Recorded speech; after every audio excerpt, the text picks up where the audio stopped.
Hey everybody, it's Safi and Marco. Dish Out on Movies, the only movie review show on YouTube to review movies in terms of food. It's just Marco here once again, and I am here to review Scream 6. And Safi will not be joining me.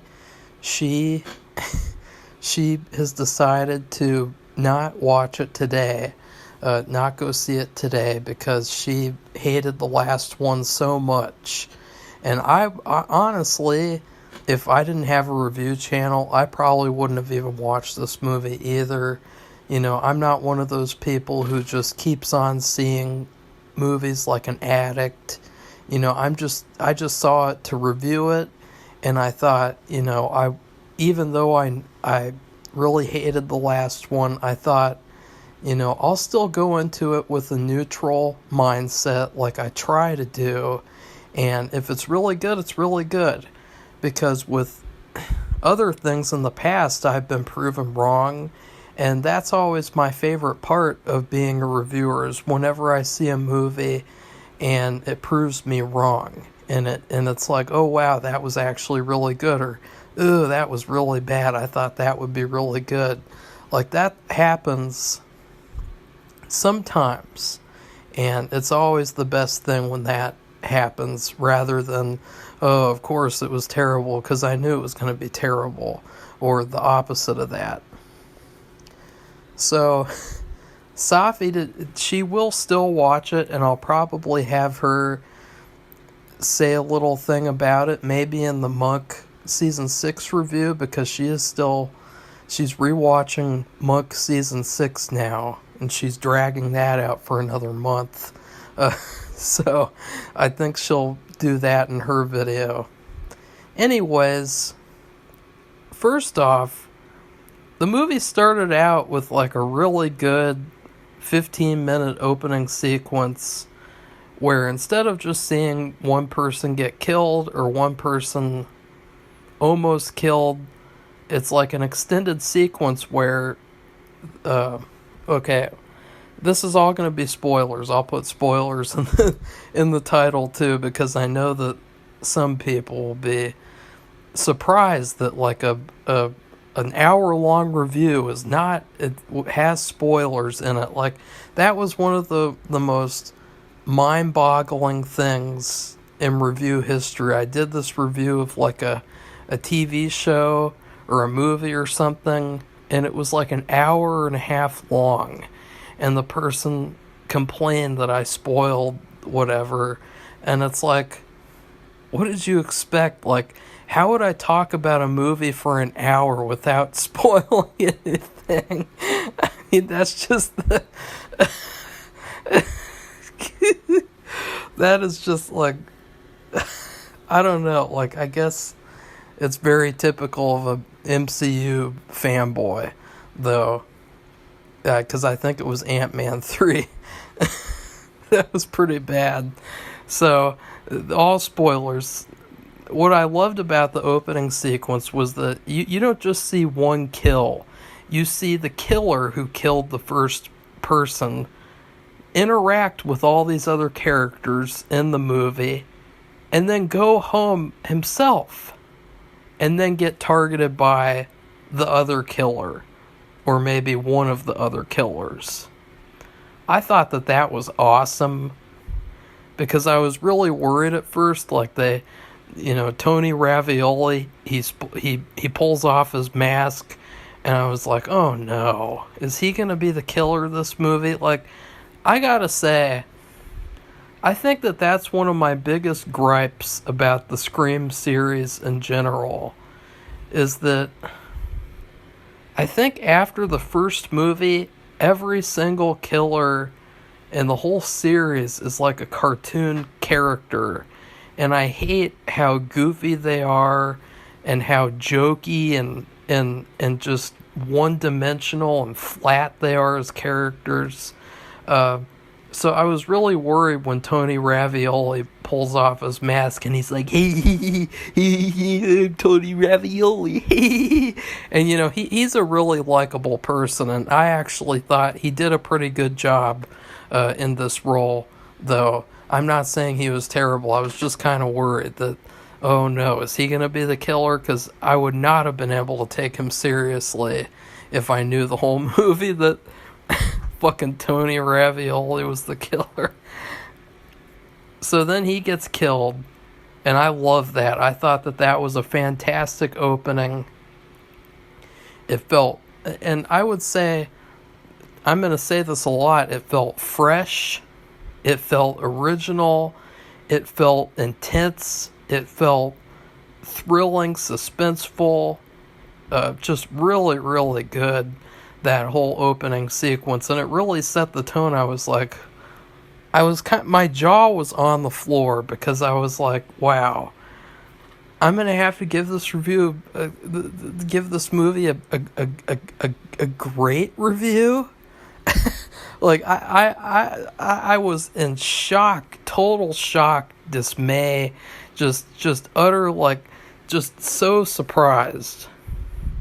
And from then on, I will say that I'm gonna try to not, like, summarize the whole movie.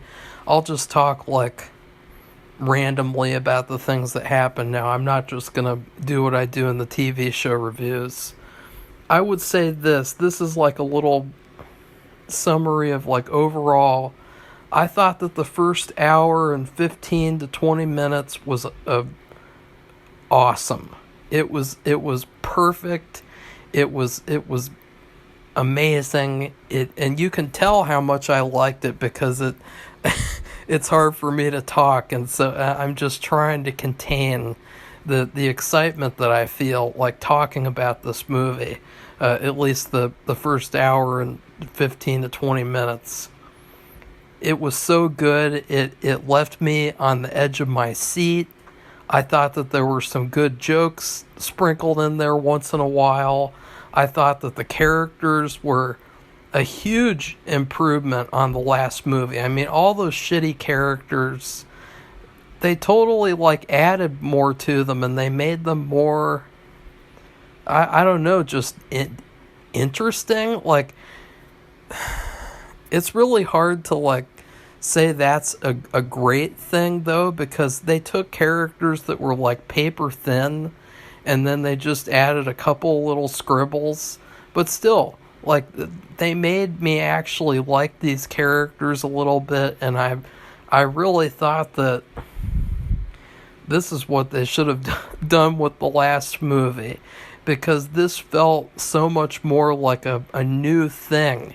You know, it didn't feel like Scream 5, where they're just pulling a Halloween 2018. And that's another thing, too. I think that Neve Campbell leaving the movie was the best thing for the movie. You know, in the last review, I was saying that she should leave the series, because I said, you know, they could make Halloween 1000, because Jamie Lee Curtis is gonna, you know, she's gonna be in that movie forever, and she's just gonna, like, want to keep on being in all these terrible trash movies. But what if she left, and what if, like, they were stuck, like, oh shit, what do we do now? And that's what happened. And Neve Campbell totally she did, like, a heroic thing in real life, and she tried to, like, save the franchise, and I really thought that was cool, because I last year I predicted the Chris Rock slap, because in my Jones Award show last year, I said that the number one actor in Hollywood I want to hit in the face is Chris Rock for Spiral and Fargo Season 4. And I predicted her leaving the series with that review. So that was pretty cool.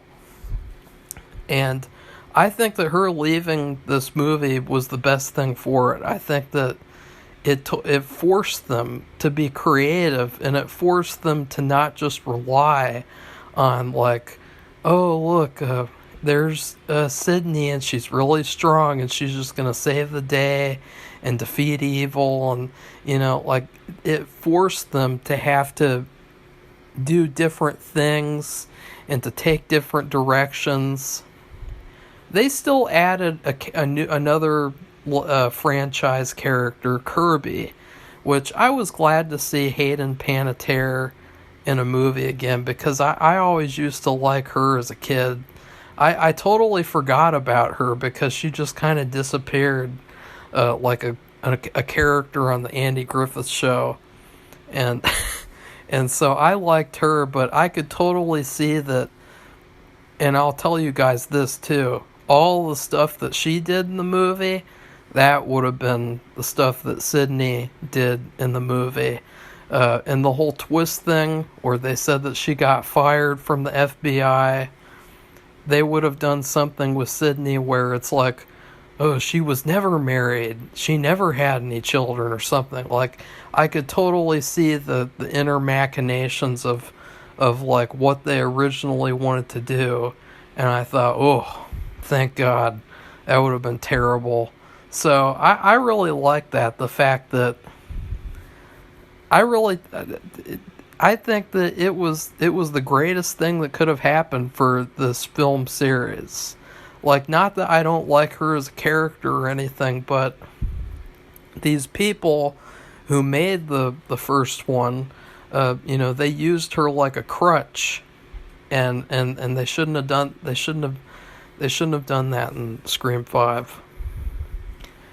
So I really loved the first hour and 15 to 20 minutes. I mean, I really loved it. Like, there were some minor flaws that I had. For instance, there were some times in the movie where characters did really dipshit things, even though they knew they were really dipshit things to do.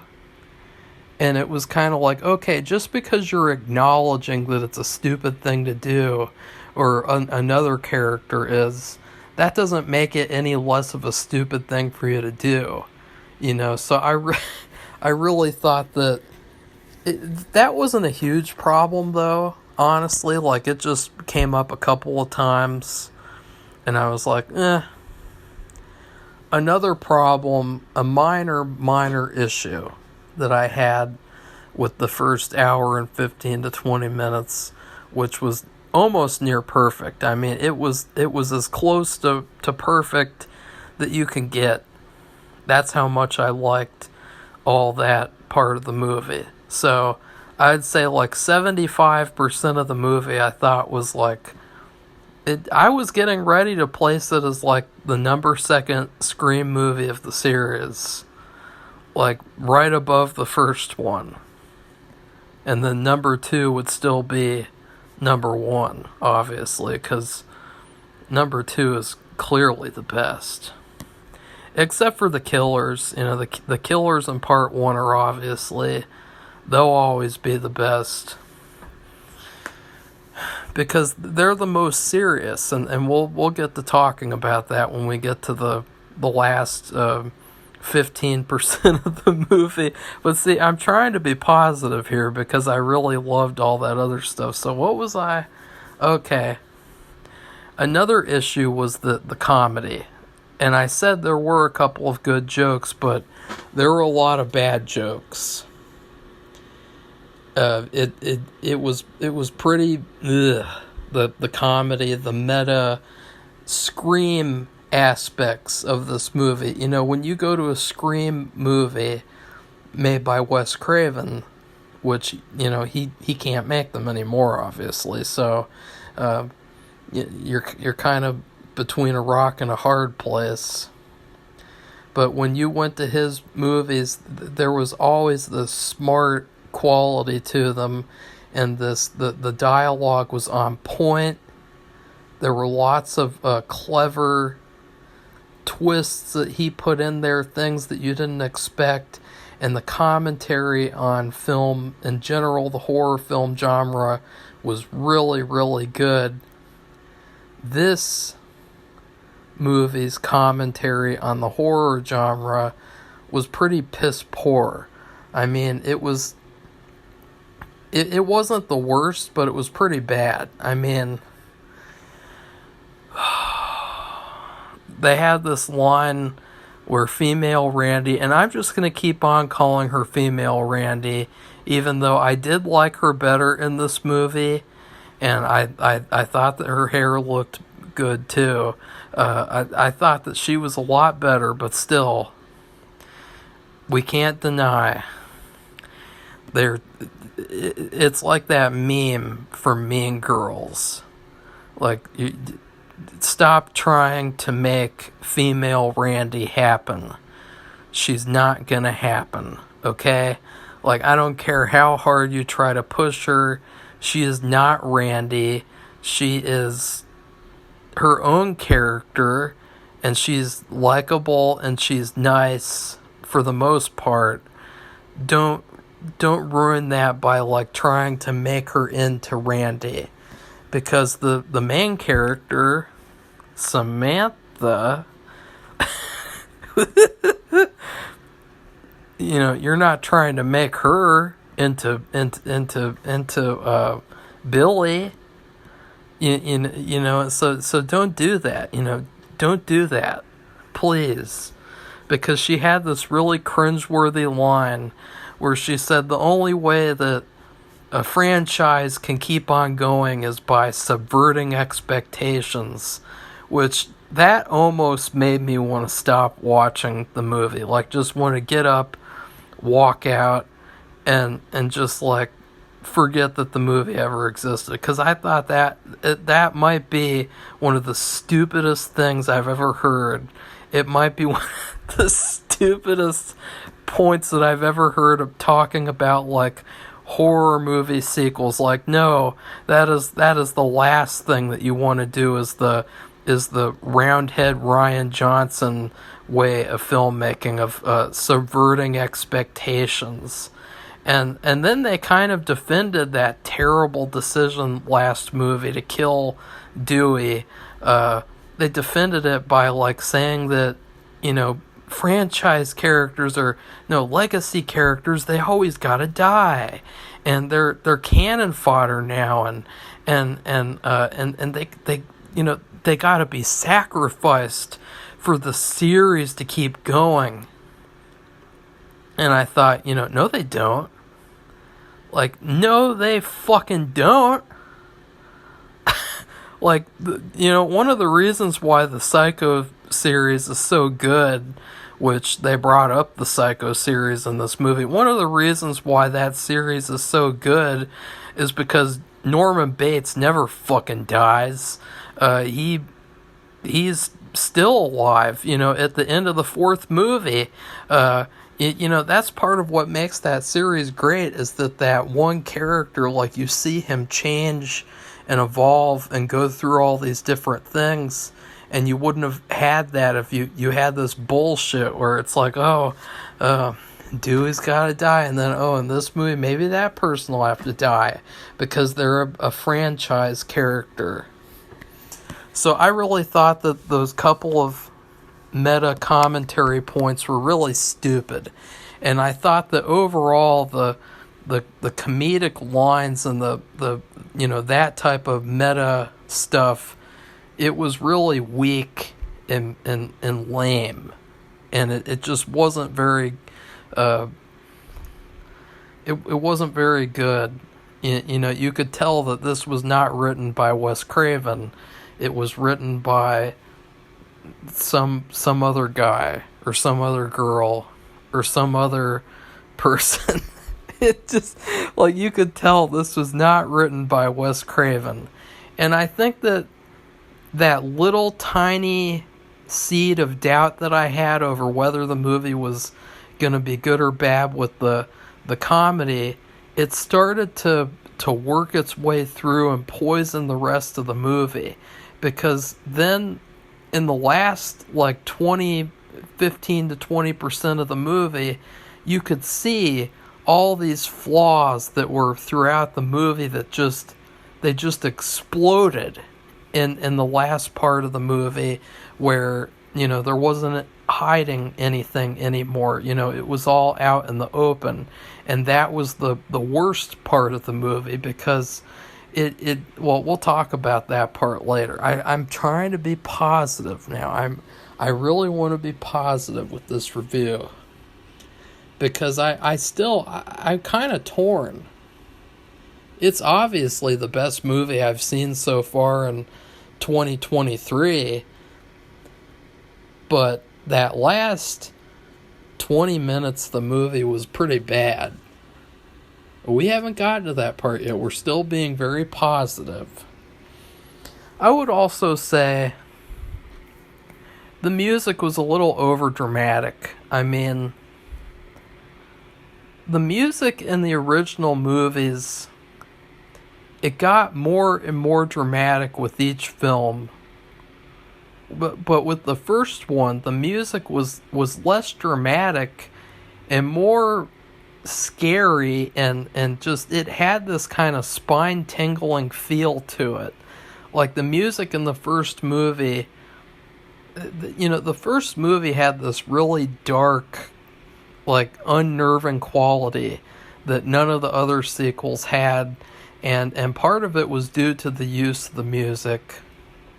The music in this movie is just like every single sequence, it's just like, just like totally over the top. And I felt like they should have pulled back. They should have made it a lot more subtle in areas, because there was one part where they were on the subway and the music was really, really good in that sequence. It really felt like that was the perfect usage of music in the movie. But then there was the part where they're having kind of like a chase sequence where they have to climb into another apartment building and with a ladder. And the music there was just so like over the top that it was like it was taking away from the scene a little bit. So that was another. And before we get to the last 20%, I have one last comment about the good part of the movie, and that is that Billy, is it just me, or does Billy in this movie look like he's Asian?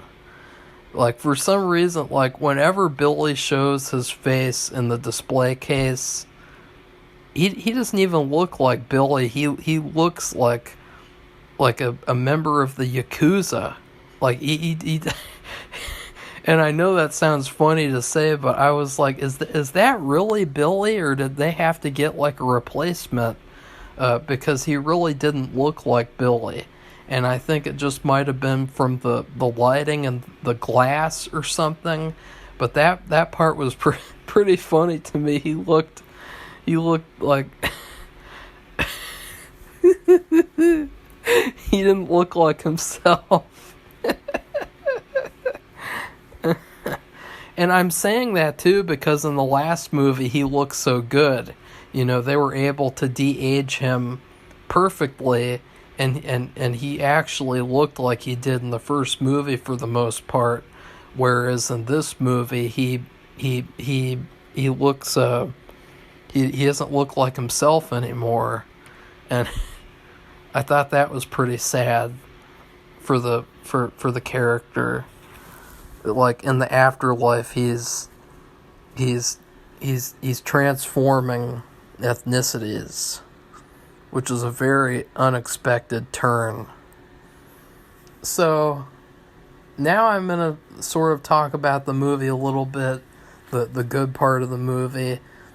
I think my favorite part of the movie was when the two sisters go in the convenience store, and I mean, almost right off the bat, they're getting chased around by Ghostface. I mean, it's really quickly, they just get chased around, and they run into this little convenience store, and this is when Ghostface gets a shotgun, and that is the best part. It is just so cool. Like, instead of him carrying this little stupid knife around where he goes, stab, stab, stab, stab, stab, he's got this fucking huge shotgun, and he's just like walking around the store, and it was actually really, really intense. In all the sequences in the good part of the movie, I was on the edge of my seat. I was really, really. It was a thrill ride for sure. Like I really was not expecting that. I mean, it's just so shocking that after that horrible, awful, abysmal, trash, lame last movie that they came out with this, because this was like totally the opposite.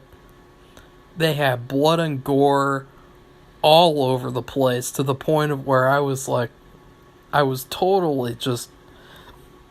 fanboying. I was like, this is almost on par with Texas Chainsaw Massacre 2022.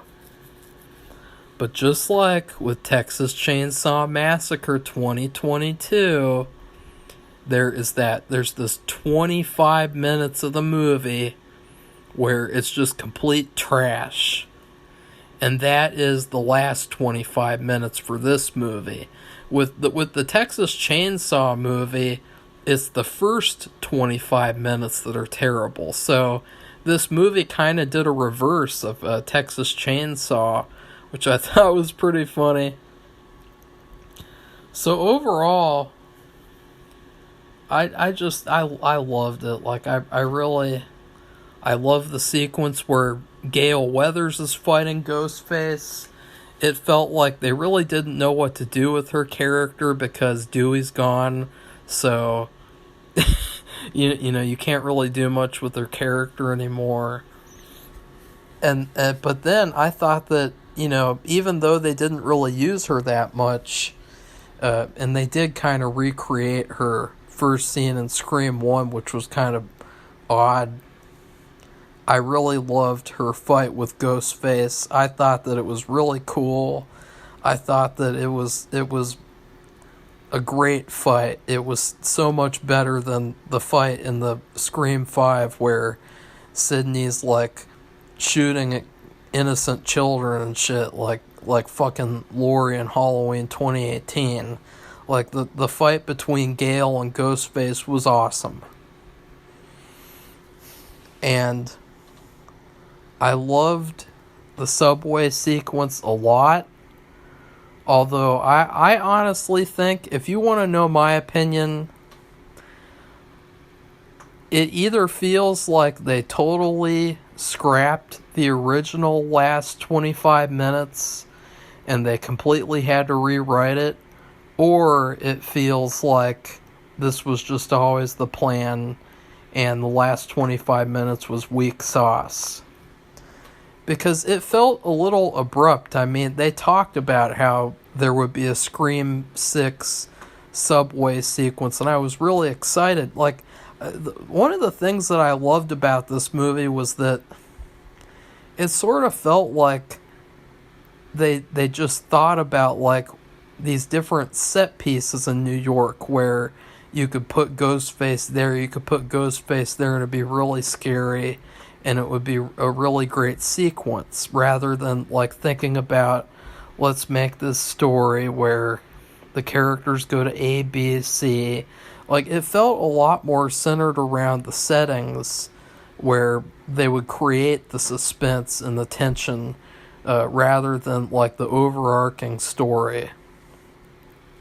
Which is why, unfortunately, the last 25 minutes fails, because you know, you needed to have that strong overarching story. And I actually thought that it would, because the opening part, it had this really cool moment where Tony Ravioli, he's talking about, you know, I knew you for 8 years. We went to that one school there and blah, blah, blah. Like, he was giving us all these clues on who the killer was. And I thought that was really cool, that, like, even though he knows who the killer is, we don't know, but he's still giving us clues. I thought that was really cool, but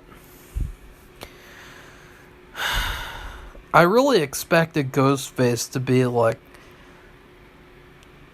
a really good killer. Like, he was a great killer the entire movie, until the good part of the movie. He was a really good killer. But then that last 25 minutes, oh my god. Oh. Oh.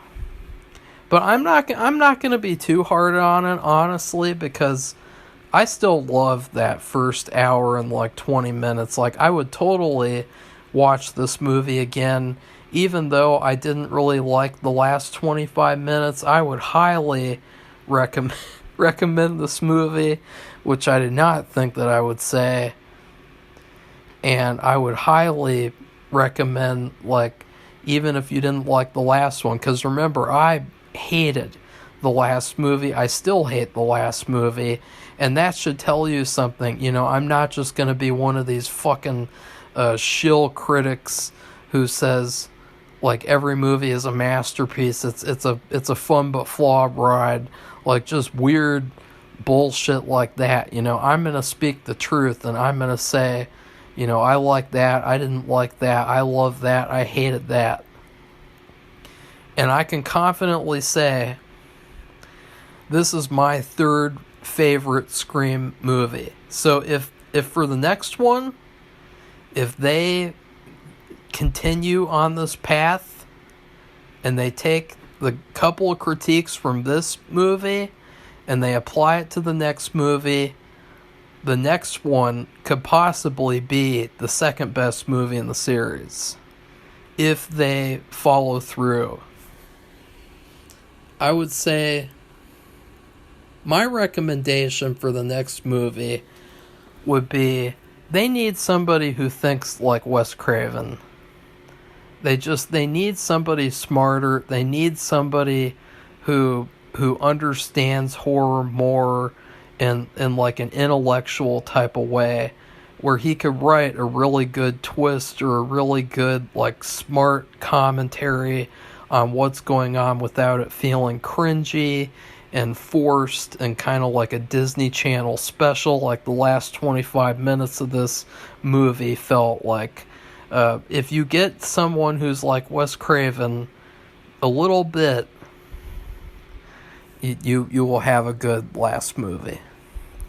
So now let's get to the last 25 minutes. So let's get to the bad part of the movie.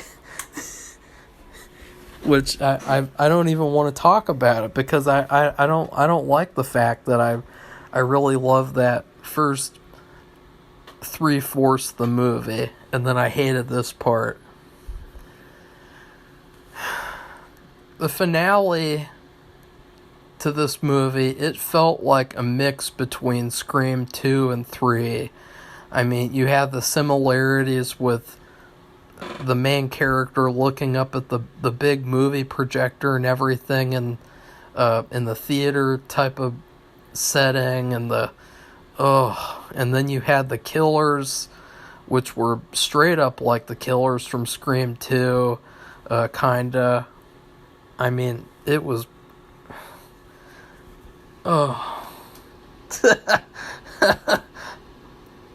And then there's this part too, like, the last 25 minutes of this movie, it was bad. It was bad. I don't think, like, it was terrible. Like, the last movie was so terrible that it is probably one of the worst horror movies I've ever seen. This was not that bad. It was just bad in comparison to the rest of this masterpiece of a movie. And I'm not going to say it is a masterpiece, because if this last part is trash, then, you know, it's not perfect enough to call it a masterpiece. But the two sisters, they watch Chad get stabbed like 100 times. I mean, they stand there. They're supposed to be running away, and this is what I mean. These characters, they do these dipshit things where they know that standing there watching this happen is retarded, especially since there's fucking 3 killers. But they just stand there And I thought, why are they just standing there? Like, why? Why? He gets stabbed like 1,000 times. I mean, that's another thing too. Like, it is amazing how in this movie everyone gets stabbed like 1,000 times, and yet it seems like whoever the writers wanted to survive survives. That they had all these characters die, and it's like, but then they had all these other characters survive. Like all the main characters, Gail, Chad, Mindy, female Randy, they all survive. They're just fine, even though they got stabbed like 1,000 times. Which, I was kind of happy that like at least one or two of them survived.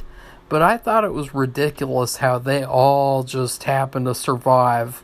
And I thought, in the last movie, they thought it was like a clever thing. That like, ooh, in real life, people don't always get killed when they get stabbed. They don't always die. In this movie, it has become like a crutch, where the characters can just get stabbed like 1,000,000 times, and then it's like, oh, that's not going to do much of anything.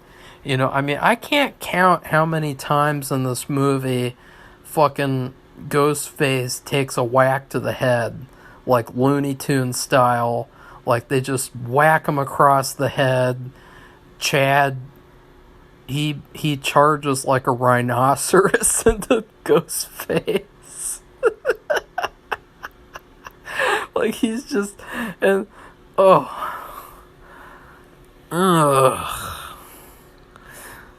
Okay.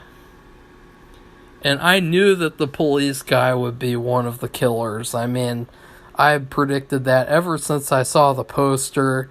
He just has this look to him. Like, he doesn't look like a good guy. He looks like a bad guy. He doesn't look good. You just look into his eyes, and I'm like fucking Jamie Lee Curtis in Halloween Ends. I can see the evil in his eyes. I can see it, and that was for me. I knew that he would be one of the killers. And I will take a drink. The villains in this movie, the three villains, are garbage. Oh, and let's just talk earlier. I did not like female Randy's treatment of Vanilla Boy. And Vanilla Boy, he was kind of like the whipping, that's not, he was just like, everyone beat on this character the whole movie. It's like he never stood a chance at all. Like, he was just treated like this total, like, it's like, no wonder he's the killer. Like, everyone treats him like he's a piece of trash, like, from the very get-go in the movie. And there's this part where female Randy is on the subway, and she's all alone, except for Vanilla Boy is standing at the opposite side of the train, and she's, like, telling him to stay away from her. And it's like, what kind of fucking stupid ass shit is this? Like, you're in danger of being killed. And you think that, like, even if he was one of the killers, you really think that he's just gonna, like, put on his mask inside the full subway train and then charge at you in front of everyone? No, he's not. And so I really thought that was stupid. And I kind of wonder what would have happened if she wasn't acting so stupid in that sequence. Like, I kind of wonder what would have happened if she had been like, I'm gonna stand right next to that guy, and, maybe if he's the killer, I can use him as a human shield, and then Ghostface will just stab him instead of me. Like, that's what I would have done probably if I was on the subway. I would have been like, I'm standing right next to Vanilla Boy because I don't like him very much anyway. So, like, I thought that was really stupid, even though he did turn out to be one of the killers. I thought it was so stupid how she was, like, staying away from him, and she, it was just really queer. But the villains were garbage. I mean, talk about next level victim blaming. I mean, the message of this movie is that, like, if there's a killer in your family, or somebody got killed somewhere, it is possible that you as a family will not be able to deal with it, and you will all become killers too, and you will become a killer family. And I thought, what? No.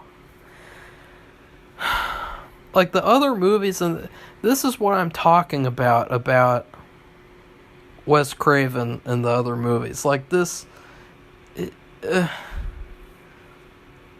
they're too concerned with plot twists, and they show a fundamental misunderstanding with Wes Craven's writing. Like, in terms of, like, in the second movie, the mom of Billy being one of the killers, that was a better twist than this. That was unexpected. This, where the killers are Reggie's family, his family members, I thought, ugh.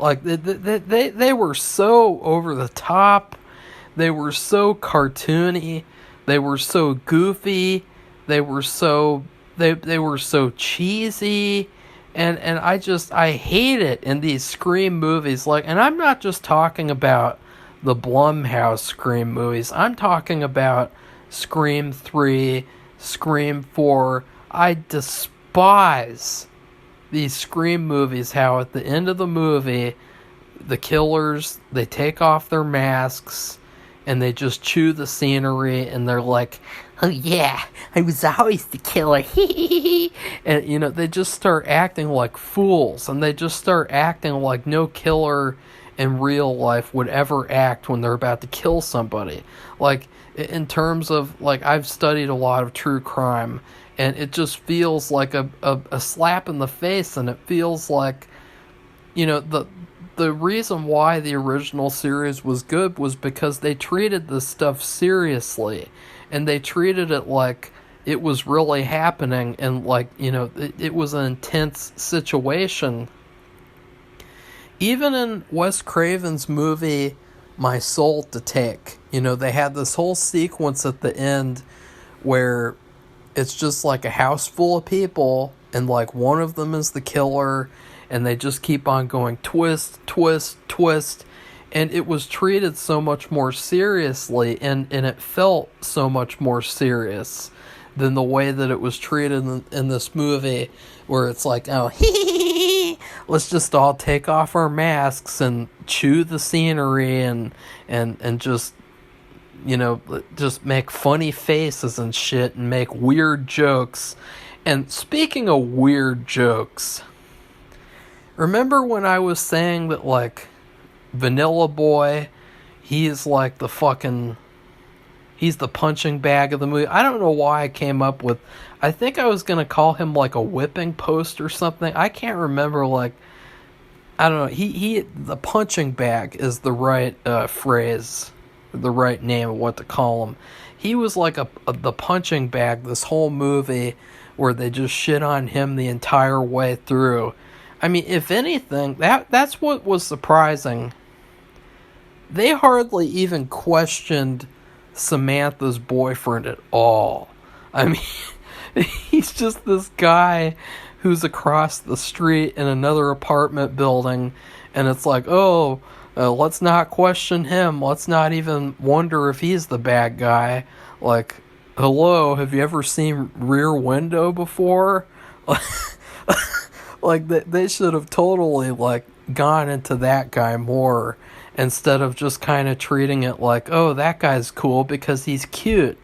And that's what it all boils down to, is that, like, oh, he's fine because he's like 6 foot tall and he's muscular and he's handsome. And then the vanilla boy, he's shrimpy and small and he looks like a school shooter. Sorry to say that, but that's what he looks like. I mean, especially in the subway sequence where he's just like, nee, and he looks like he has this little glare, like if you stared at him in the eyes, that he'd be like, what are you looking at, like just start yelling at you. He has one of the worst lines in horror film history. Now, guys, I've made fun of horror movies before. I've made fun of horror movie lines like, do your thing, cuz. You know, I've made fun of lines like that. Evil dies tonight. But nothing compares to this fucking line, this abomination of a joke, this mess of an attempt at humor. And I'm going to use the creepiest voice I can. I always wanted to stick something in you, Tara. That is one of the worst lines I have ever heard in horror film history. I mean, he is referring to the knife in this sequence, but oh my god, how much more obvious could you get? How much more blatantly obvious? Like, okay, we know you're referring to your dick, weirdo, and it just because they had the running joke the whole movie where he's like, I don't want to die a virgin, and then he has to come out with this line, I always wanted to stick something in you, Tara. Like,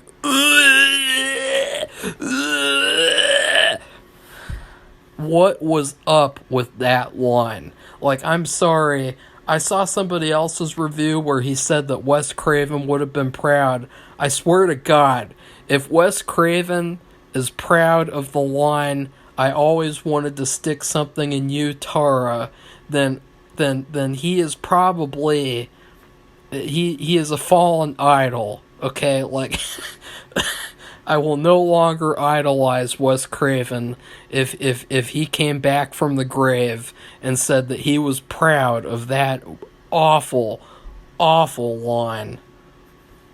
It was so bad. And if that wasn't bad enough, this shit started reminding me of Chucky Season 1. Because Samantha, she starts taunting Reggie's family.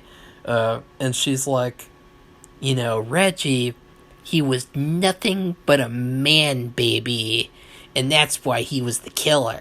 And it's like, oh, like, ugh, like, just, the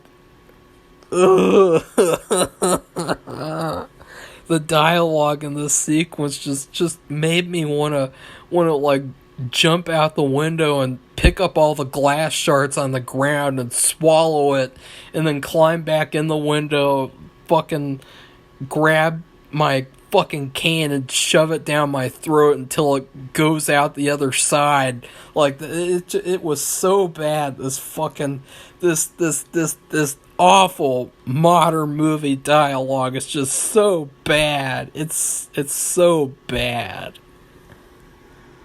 It's like she's taunting him, but she's just using like the most generic like lines. Like, you'd think that she would make fun of the fan that he was a fan of certain movies or something. Like, and I remembered in the other movie he was like a big movie fanatic, and he loved watching Netflix, and you'd think that you could have come up with something more than Richie was an evil man baby. Mwah! And then, of course, they had this cringeworthy recreation of Scream 2 where Kirby saves the day almost, where she's been stabbed a million times, and then she just gets back up and powers through it like she's fucking Shuri in Wakanda forever. And then they have this cringeworthy payoff where, there's this recurring storyline in the movie where Samantha is too overprotective of her sister, and she's really like going too far, and she needs to stop, even though her sister makes really terrible decisions, like she was doing at the beginning of the movie. And she's just like, "Let me go, Samantha. Let me go, please. I'm Wednesday after all. You can let me go now. I'm over 18. You can let me go. I'm a big girl." And they have this cringeworthy payoff to that where it just felt so contrived and so like, ugh, I felt like somebody was reaching up inside my chest and then just like fooling around with my organs and like trying to make my body like work a certain way like a puppet or something, because it just felt so forced and contrived where they're on the second floor of this theater and they've got to kill all three killers themselves, and Samantha is holding on to her sister Tara, and Tara's holding on, and Tara's like, "Let me go," because one of the killers is on the second floor, so she should not be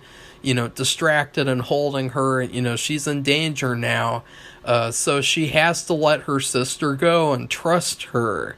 And I just wanted to like reach up at the theater screen and just like tear it into little pieces, and then just go, okay, we don't need to see the rest of this crap, because that was stupid. I mean, Let Me Go, the payoff to that storyline was just so, ugh.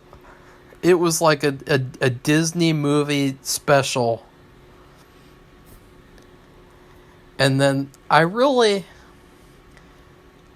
think that if I were to have done the last part of the movie, I would have wanted the subway sequence to be extended, and then instead of them going to this movie memorabilia theater or the true crime memorabilia theater, it would have been cool to see like a Scooby-Doo style sequence where they go to like some big complicated place, and then it's really dark and they don't know which killer is which, and they don't know who's the killer, and they didn't really take advantage of having multiple killers as much as I would have liked them to. They took advantage in like a really obvious way where like at certain points it's like, oh, that character couldn't have done it because they were in a class that night, and so, oh, that's an alibi.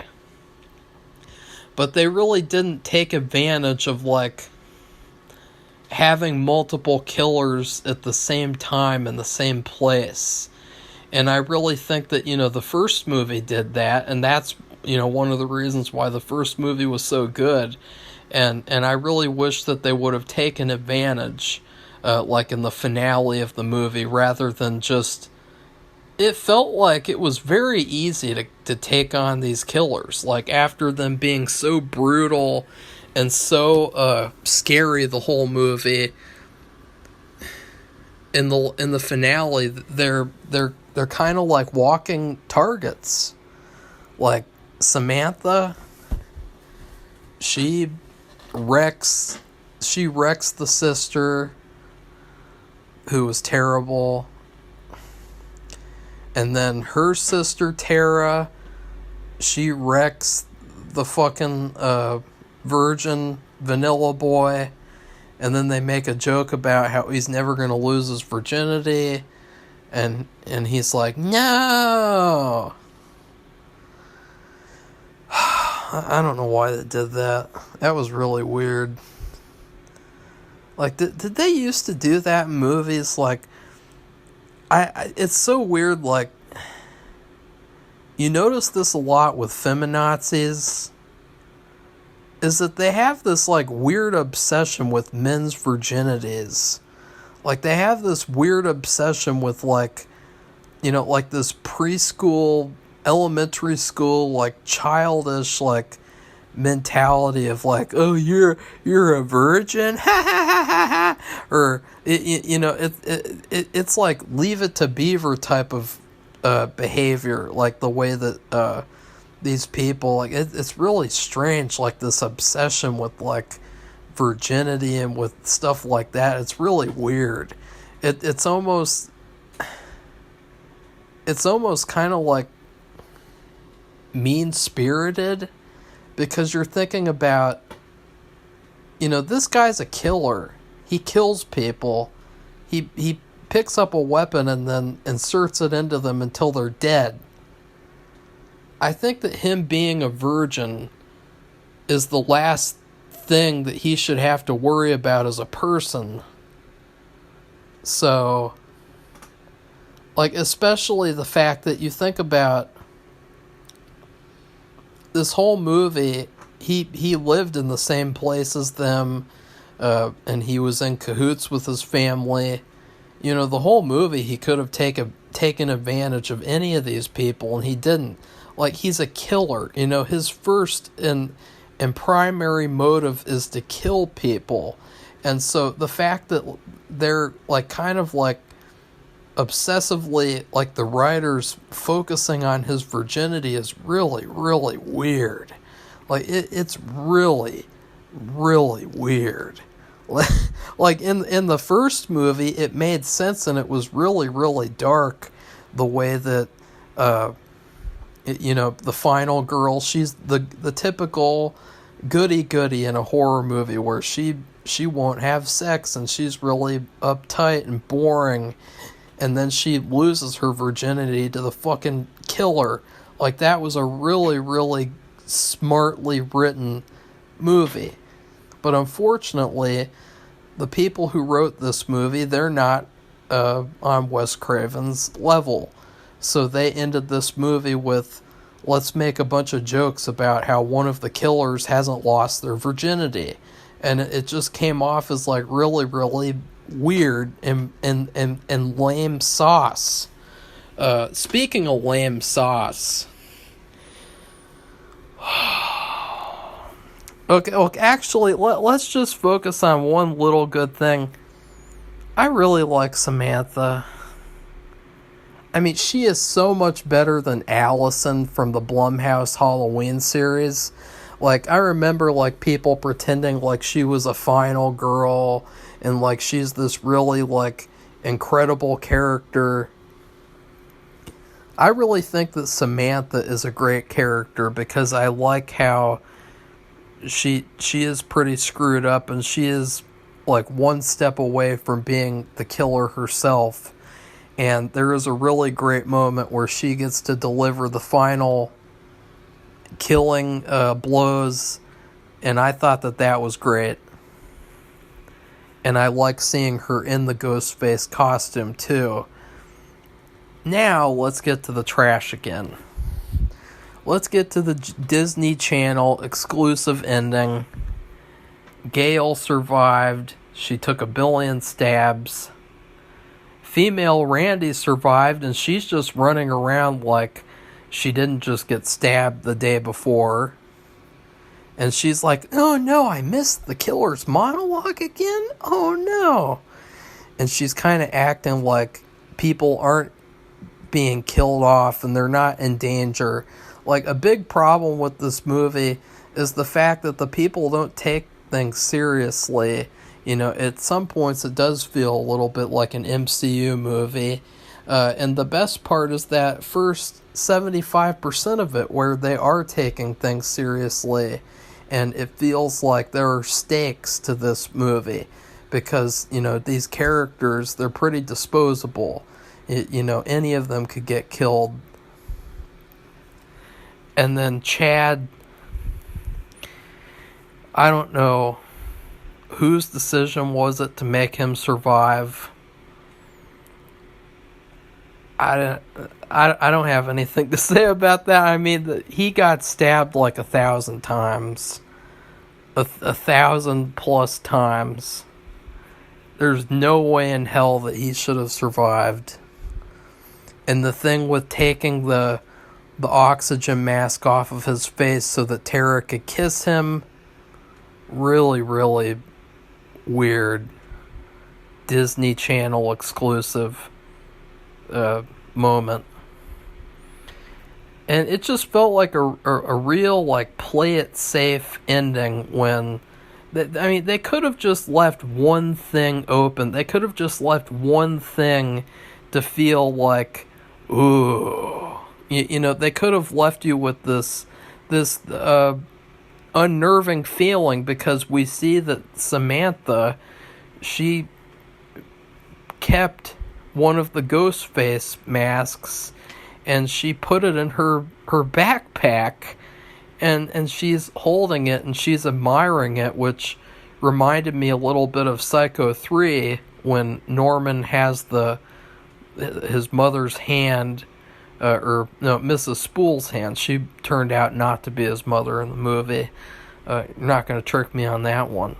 And he's stroking it in the police car, and then they show, like, it turns nighttime, and he's still stroking the rotting hand, and, like, that was so creepy, and then he smiles, too, in the pitch black darkness. That was a perfect horror movie ending.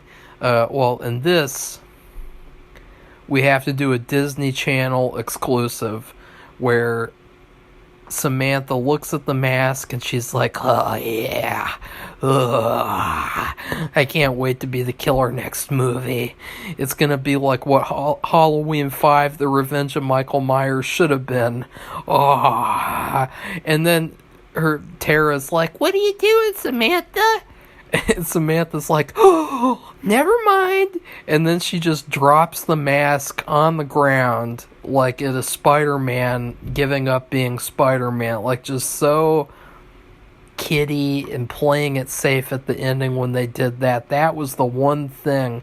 Like, all they had to do was just end the movie on her staring at the fucking mask. But they couldn't do that. What did they do? What's their brilliant ending? Oh, let's have her walk away with her sister into the fucking sunset. I mean, God, there's gonna be another one. We're not getting a walking into the sunset ending. These people are in trouble. They're gonna deal with Ghostface next movie, especially because Samantha, apparently, she's got an identity crisis, and she doesn't know what she is. She doesn't know if she wants to be Team A or Team B. And you could have had that a spooky, impactful ending.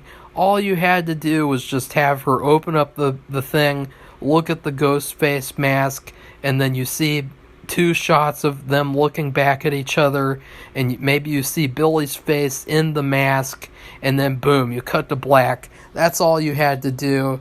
I don't know why you screwed that up, because it was perfectly set up. I mean, you set it up yourselves, you're the writers. So I don't know what was up with that. And in terms of the food rating, now this part is tricky. Because I loved the first hour and 20 minutes of this movie. Like, I loved the majority of this movie. It's just that third act, that finale, which was really, really bad. I'm not really sure. I'm gonna have to give this movie, and I don't even know. That's how bad it is. Like, ugh. I can't use the steak and shake ending because I just did that for Goosebumps yesterday. You know what? I'm gonna say that this movie is a lot like I don't know. I'm stumped. Which never happens because usually Safi's in the review, and so then Safi can say a bunch of filler comments while I'm thinking about what I should give the movie, and then I'll be like, oh, I know what to give it. Because I was thinking the whole time that she was talking. I'm trying to think of like a really bad dessert. I guess Chili's has really bad desserts. I mean, really, really bad. Okay, let's just do Chili's because Chili's... But the problem is that the rest of the movie is better than Chili's. Like, it's way better than the food at Chili's. It's way better. I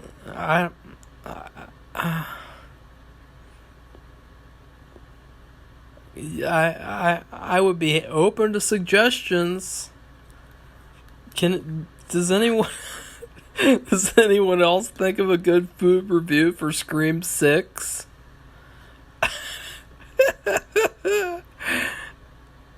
God, this feels so awkward. This has never happened in a review before where I didn't know what to rate something and then I'm confronted with the deathly ticking clock on the microphone where I'm going to have to press stop pretty soon. You know what? I'm going to give this movie... God,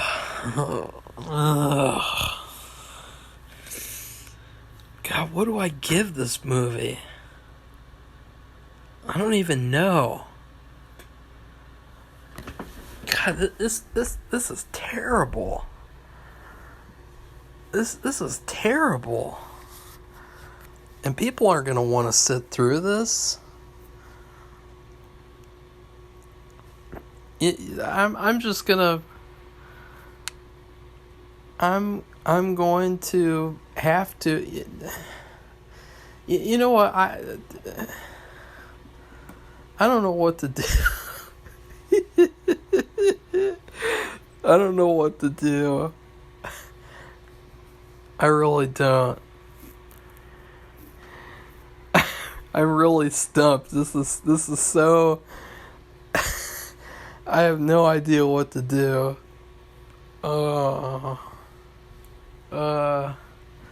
Let's see. Oreo? No. God.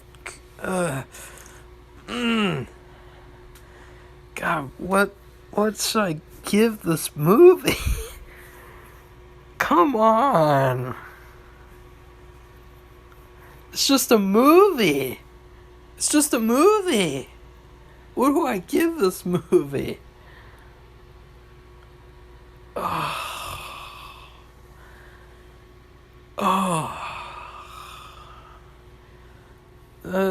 I'm...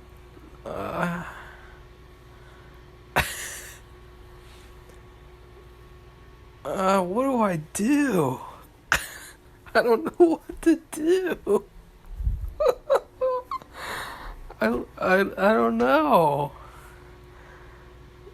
I guess I'm just gonna have to make something up. Okay, I'm gonna make something up. I'm going to fix this mistake, this conundrum. I would give the first 75% of the movie spaghetti. Not just any spaghetti, because I save the rating of spaghetti. I was almost going to say Spurg-etti. I usually give spaghetti to like the greatest movies of all time, because spaghetti is my favorite food, so I like to reserve it for the best of the best movies and shows. This movie is Fideo. And the first time that I ever had Fideo, it was at a restaurant that is now closed. I don't even remember what it was called. And it was just like the greatest thing I ever had at the time. And I remember thinking, like, this is different from spaghetti, but it's still spaghetti. Like, the first 70% of Scream 6, it felt a lot like a spin-off of Scream rather than a main series movie, which is fine, because it felt fresh and new. And really, the problem with the last part of the movie is that's when it stopped feeling fresh and new. Like, the rest of the movie felt so it felt so much more original than that last 25 minutes. So that's why it was so good. So if the last 25 minutes had been more original, then, it would have been a lot better, is what I'm saying. And, Fideo, it was really delicious, and, it's kind of like a soupy spaghetti, and the noodles are really, really thin, and it's spicy too, and you got that Parmesan sprinkled on top, and you got some freshly cooked tortilla that you can dip into that Fideo and just go yum yum yum yum yum yum yum. And that's the first 75% of Scream 6. It is Fideo, which is Mexican spaghetti, and I'll eat all the Mexican spaghetti. I'll eat all of it.